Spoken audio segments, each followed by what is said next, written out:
El silencio del monje.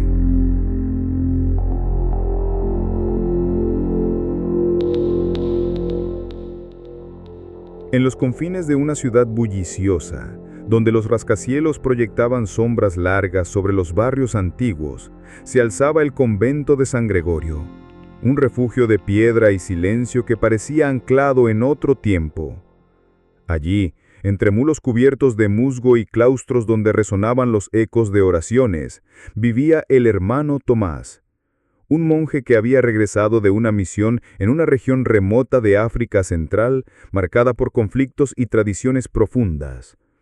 Desde su retorno, Tomás se había encerrado en su celda, negándose a hablar.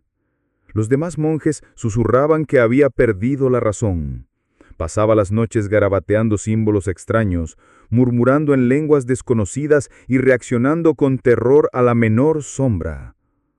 Los rumores en el convento y el barrio circundante, un crisol de migrantes y trabajadores, hablaban de una maldición traída desde África, de espíritus que lo habían seguido.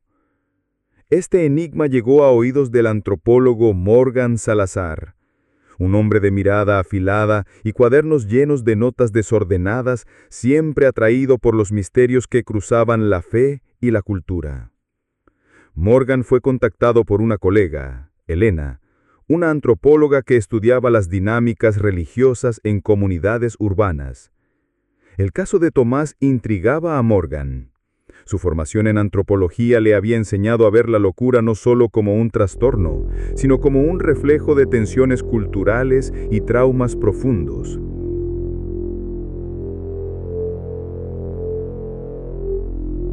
Con su grabadora digital y una mochila cargada de curiosidad, se instaló en una posada cerca del convento, dispuesto a desentrañar qué había quebrado al monje. El barrio alrededor del convento era un mosaico vibrante. Puestos de comida etíope, talleres de artesanos mexicanos y mezquitas improvisadas convivían en calles adoquinadas. Morgan comenzó entrevistando a los monjes de San Gregorio. El prior, un hombre sereno llamado Fray Ignacio, explicó que Tomás había sido un misionero ejemplar, enviado a una región de África donde las comunidades locales mezclaban el cristianismo con creencias ancestrales. Había regresado hacía 6 meses, demacrado y silencioso, con un cuaderno lleno de dibujos y frases incoherentes. Los monjes lo encontraron una noche gritando en su celda, afirmando que los ojos del bosque lo perseguían. Desde entonces se negaba a salir, salvo para asistir a misa, donde permanecía con la mirada perdida. Morgan pidió ver el cuaderno de Tomás. Con el permiso del prior, hojeó sus páginas. Estaban llenas de espirales, ojos estilizados y frases fragmentadas en latín, francés y lo que parecía un dialecto bantú. Algunos dibujos representaban figuras humanas con rostros borrosos emergiendo de un paisaje selvático. Morgan, familiarizado con los efectos del trauma en contextos interculturales, sospechó que Tomás podía estar lidiando con un choque cultural extremo, tal vez amplificado por experiencias en África que lo habían desestabilizado. Para confirmar su hipótesis, necesitaba entender qué había encontrado en su misión. Con la ayuda de Elena, Morgan contactó a un sacerdote que había trabajado con Tomás en África. El padre Marcel, ahora retirado en la ciudad, relató que la misión estaba en una región marcada por la guerra civil y la deforestación. Tomás había convivido con una comunidad que practicaba rituales sincréticos, combinando misas católicas con ceremonias para apaciguar a los espíritus del bosque. Marcel mencionó un incidente. Durante un ritual, Tomás había participado en una danza local que involucraba consumir una infusión de hierbas. Esa noche, según los aldeanos, había visto demasiado, hablando de un vacío que lo miraba. Al regresar al convento, nunca volvió a ser el mismo.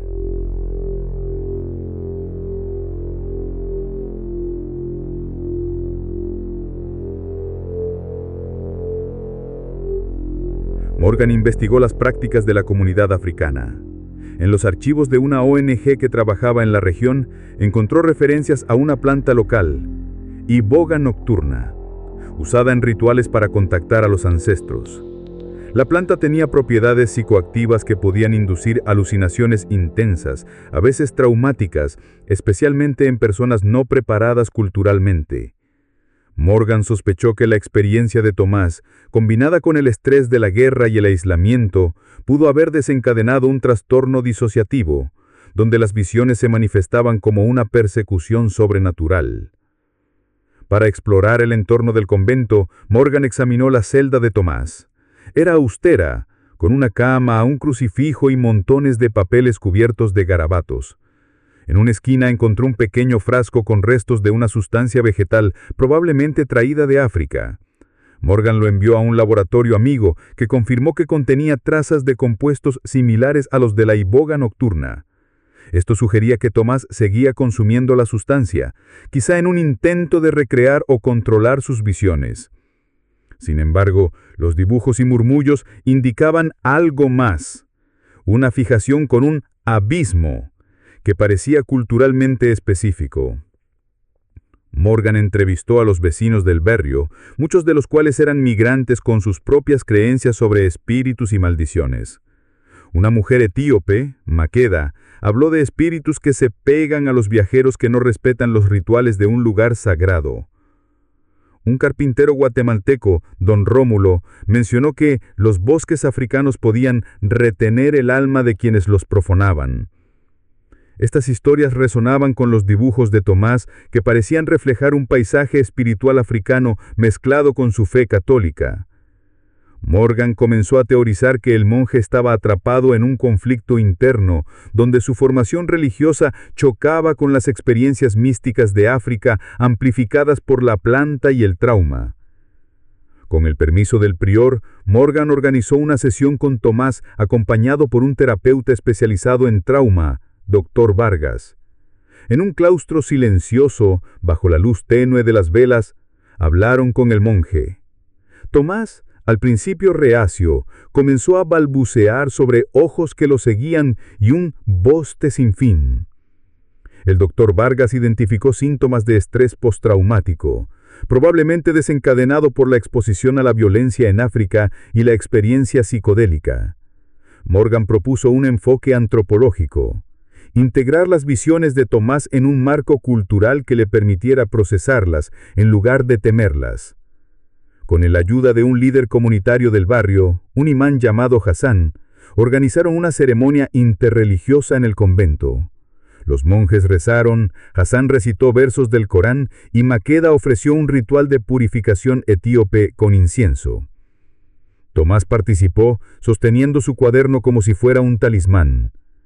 Durante la ceremonia, lloró por primera vez, hablando de la culpa que sentía por no haber protegido a los aldeanos de la guerra. Morgan y el doctor Vargas lo guiaron para que viera sus visiones no como una maldición, sino como un eco de las memorias colectivas que había absorbido en África. Semanas después, Tomás comenzó a salir de su celda, participando en las oraciones del convento. Sus dibujos se volvieron menos caóticos y dejó de consumir la sustancia vegetal. Morgan publicó un artículo titulado El silencio del monje. Trauma, sincretismo y sanación en un convento urbano. Reflexionó sobre cómo los encuentros interculturales podían fracturar la psique, pero también abrir caminos hacia la sanación cuando se abordaban con respeto. Mientras dejaba el barrio, pasó por el convento una última vez. Vio a Tomás en el claustro mirando los olivos con calma. Morgan guardó su cuaderno, sonrió y caminó hacia la estación, listo para su próximo misterio.